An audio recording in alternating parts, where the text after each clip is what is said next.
Je m'appelle Étienne Samaritain, j'ai 36 ans, je suis covidiste modéré. En gros, tout ce qu'il y a de plus normal, je me lave les mains 40 à 50 fois par jour, je dis bonjour avec le coude, j'ouvre les portes avec le coude et les referme avec le pied. Je suis pour le port du masque, mais pas nécessairement FFP2. J'ai mis environ 3 semaines à trouver la voie du covidisme. Avant, j'étais une brebis égarée sur les chemins de l'hygiène, je ne savais pas. Et puis un beau jour, j'ai pris une amende de 135 € pour une narine à l'air, et c'est là que j'ai vu la lumière. J'ai été frappé par la grâce. Depuis, je me sens aligné, c'est clair, c'est fluide. Clac, clac, clac, oreille, oreille, on pince le nez, amen. Je dirais même que j'éprouve une certaine satisfaction à porter ce masque aujourd'hui, de la fierté par rapport à tous ceux qui... Enfin, on s'est compris. Mais attention, je ne suis pas intolérant, j'ai un ami qui éternue.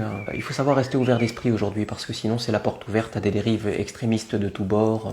Il n'y a qu'à voir ma belle famille. Ma femme est métisse, fille d'une mère athée et d'un père covidiste radical. Régis, mon beau-père, c'est simple. Dimanche dernier, on est allé manger chez eux avec les enfants.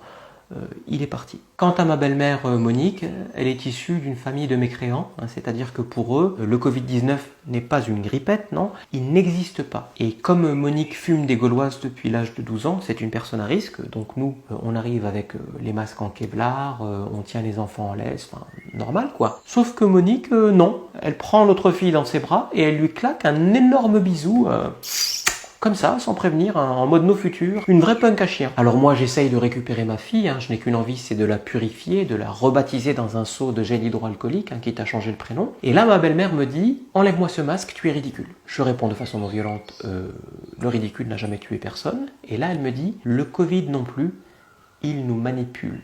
Mais de qui parlez-vous? Qui sont ils?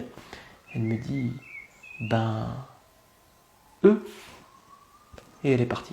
Donc on a fait un repas chez Monique et Régis, sans Monique et Régis. Le covidisme invite à une réflexion sur soi et sur le monde d'après. Enfin, d'à peu près, parce que tout ceci n'est pas très clair. Hier encore, l'archevêque de Seine-et-Marne a décrété la circulation alternée en zone écarlate, c'est-à-dire que les personnes nées un jour pair ont le droit de sortir, les personnes nées un jour impair aussi, mais à cloche-pied. Et dans les entreprises, c'est pareil, c'est pas beaucoup plus clair. Moi, au boulot, le curé, le chief covid officer, anciennement en charge de tout ce qui était happiness, n'a pas encore statué sur la couleur des flèches, parce qu'il attend l'approuval du vicaire qui lui-même est pending du go-no-go de l'évêque, enfin du seigneur bishop. Il faut dire que les instructions du clergé ne sont pas claires. On sent un retour aux fondamentaux depuis la nomination du nouveau pape, monseigneur Jean Castellis. Clairement, l'autre jour, au pot de départ en retraite d'un collègue, la procession en direction du buffet respectait scrupuleusement la distance de 1,24 m. Chacun tenait son hostie de forme triangulaire à base de farine de maïs. Mais au final, tout le monde a trempé la tortilla dans le guacamole. On était dans le partage. Parce qu'aucun texte ne se prononce sur le guacamole. Ni la Bible, ni la loi, ni la convention collective de la métallurgie. Guacamole, sauce cocktail, harissa, même combat.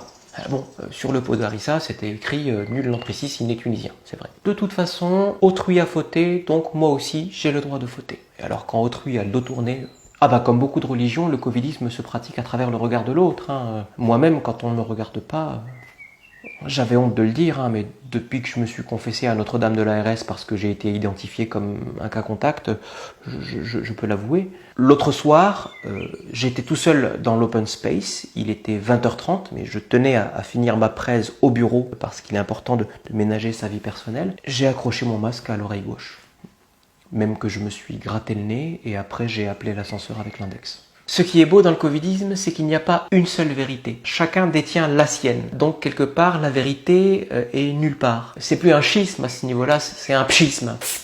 La vérité en spray. Aujourd'hui, la vérité, c'est comme les faritas, c'est bonne franquette. Chacun fait à sa sauce, chacun son prophète, chacun son blog. secretnews.org, ilssonpartout.net, saucissonrébellion.fr. Personnellement, j'écoute Europe 1. Après, l'inconvénient de tout ça, c'est le repli sur soi. Chacun marche dans sa propre direction. Vu d'en haut, on n'est pas très synchro. Ça fait plus colonie de cloporte que vol d'hirondelle. Les fourmis, les gnous, les sardines arrivent à avancer dans la même direction.